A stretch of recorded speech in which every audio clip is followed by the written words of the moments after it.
Ada 4 tips nih kalau kita mau punya sholat yang berkualitas. Karena kata Nabi, inna sholat tanha anil fahsya'i wal munkar.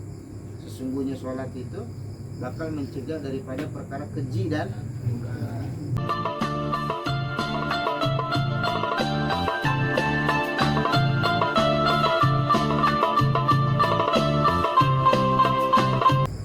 Tipsnya Imam Ghazali, masih ingat gak tuh? Agar kita punya sholat yang berkualitas. Ingat bentar. Ada 4 tips nih kalau kita mau punya sholat yang berkualitas. Karena kata Nabi, inna sholat tanha anil fahsya'i wal munkar. Sesungguhnya sholat itu bakal mencegah daripada perkara keji dan munkar. Tapi pada nyatanya banyak orang yang udah sholat masih hobi melakukan perkara keji dan munkar. Pertanyaannya, itu Nabi yang salah ngomong apa kita yang salah sholatnya? Harusnya kan sinkron. Nabi udah bilang sholat itu bakal mencegah dari perkara keji dan munkar, berarti otomatis harusnya orang yang sudah melakukan sholat dia bakal terhindar dari perkara keji dan logikanya begitu. Tapi kadang kita yang udah sholat masih suka melakukan perkara keji dan munkar. Kenapa? Karena kualitas sholatnya kita dipertanyakan. Ya nggak? Sholat kita cuma formalitas baru kulitnya doang. Ya.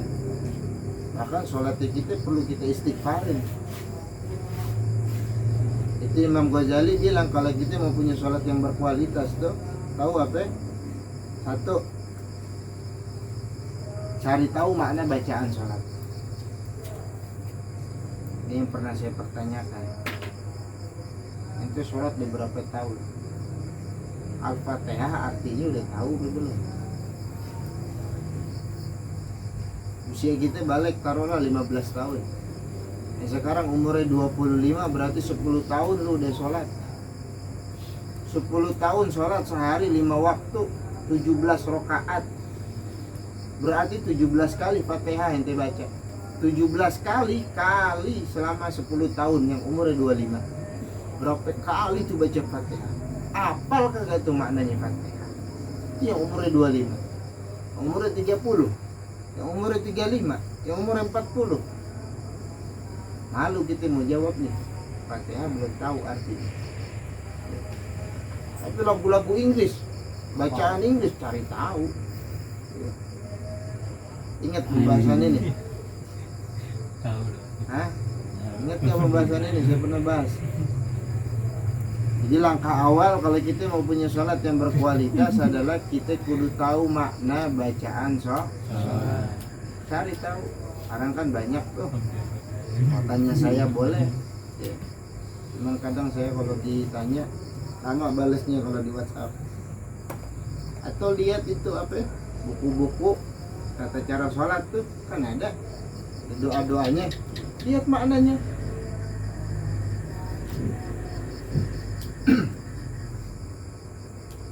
Tapi insya Allah saya yakin yang di sini yang di luar itu tahu makna bacaan takbiratul ihram. Apa artinya? Allah Maha Besar. Fatihah,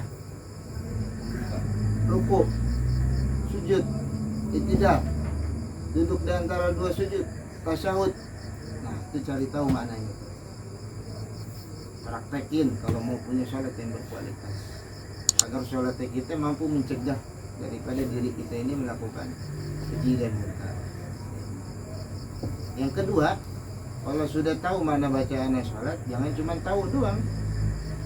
Di antara kita semua tadi saya katakan tahu artinya Allahu Akbar, tapi tahu doang kan? Allahu Akbar. Ada yang baru lemes banget. Hah? Masya Allah. Kalau udah tahu mananya, tahu apa? Hayati, renungi makna bacaan sholat. Hayati, renungi makna bacaan sholat. Karena orang yang udah tahu maknanya belum tentu dia menghayati, merenungi, menjiwai maknanya sholat. Ya enggak? Buktinya takbirnya kita, sudahkah kita menghayati kebesaran Allah ketika takbir? belum. Kita sibuk berkutak sama pikirannya kita pas takbir. Itu kalau dihayati, dijiwai, direnungi, masya Allah nikmat. Itu di dalam apa namanya ayat kita, inna salati wa nusuki mahyaya wa mamati lillahi rabbil alamin. Sesungguhnya salatku, ibadahku, hidupku, matiku hanya untuk Allah. Tidak ada urusan dengan makhluk. Orang mau ngomong apa bodoh amat. Dia nggak ngasih gua apa-apa, nggak ngasih kehidupan, nggak ngasih apa. Orang mau komen aku bodoh amat. Itu kalau direnungi, wah, masya Allah. Kita sadar sholatnya kita buat Allah, hidupnya kita buat Allah.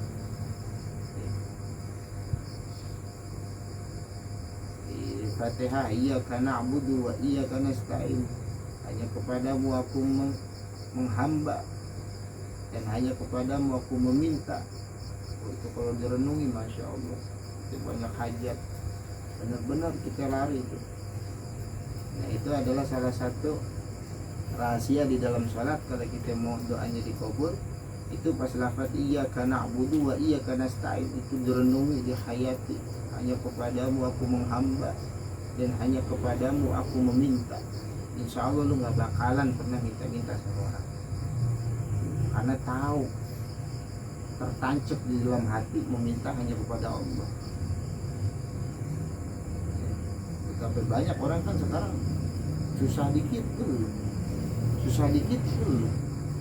keluar rumah dia ngeluh sama temennya jawab iya sama. Yang ketemu orang yang ada solusi, nggak ada jadinya. Dan itu realitanya, karena dia nggak merenungi, nggak menyadari di dalam sholatnya iyyaka na'budu wa iyyaka nasta'in. Wah, itu kalau tertanam di dalam diri kita sehari semalam 17 kali. Hanya kepadamu aku menghamba, hanya kepadamu aku meminta. Sehari 17 kali diucapin kayak gitu, masuk alam bawah sadar. Itu jadi orang yang kuat mental, gak bakalan meminta kecuali sama Allah. Ya. Ini kadang ada orang kan ngeluh dikit, apa susah dikit ngeluh. Ya. Akhirnya minta sono minta sini, nggak dikasih, dia yang marah-marah. Yang salah siapa ya? Dia yang salah, kita yang salah meminta.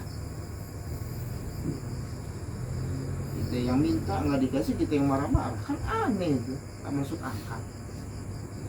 Lu yang salah ngarep, minta cuman kepada Allah. Kata Imam Ali karamallahu wajhah,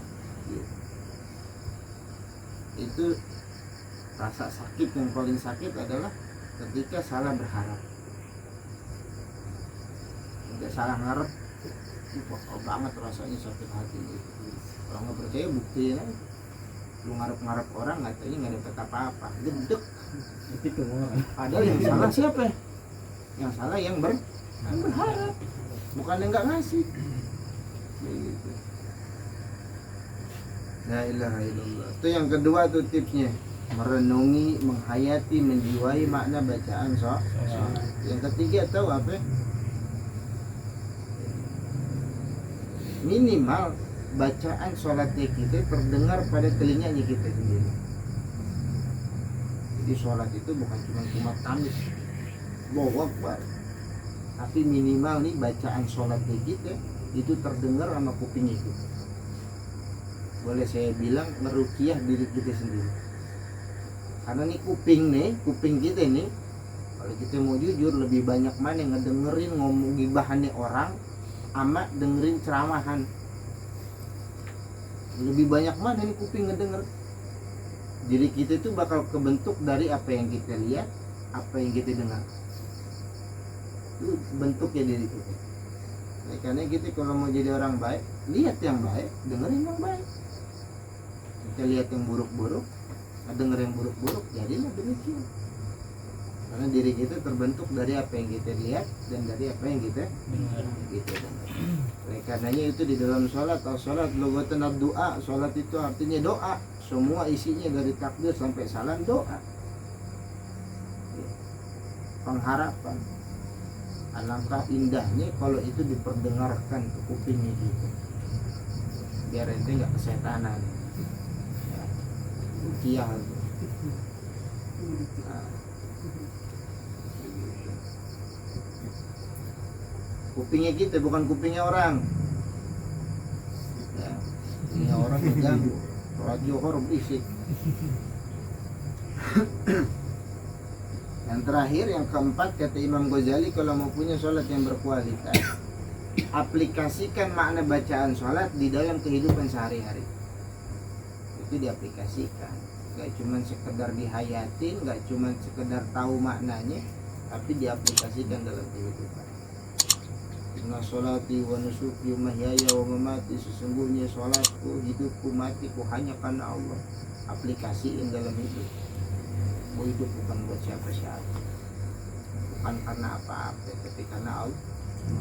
Wah, itu mantap banget kalau dia punya prinsip demikian.